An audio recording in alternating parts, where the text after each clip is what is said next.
Здравей, Лина! Разбрах, че имаш рожден ден и тук едни твои приятелки ми се обадиха да кажеш няколко мили думи. Както и да е. Първо, честит рожден ден, ставаш на 26, о, прекрасна възраст. Где да бях и аз сега на толкова луди неща щях да направя.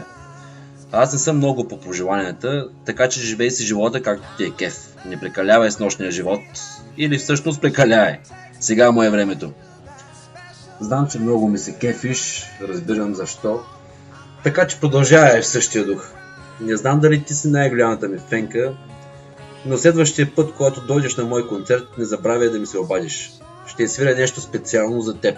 Може би любимата ти песен. Не знам. Ще ми кажеш предварително в бекстейджа. Окей.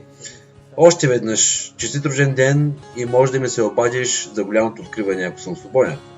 Ще дойда. Специално и само заради теб. Пък после ще забием в някой местен бар.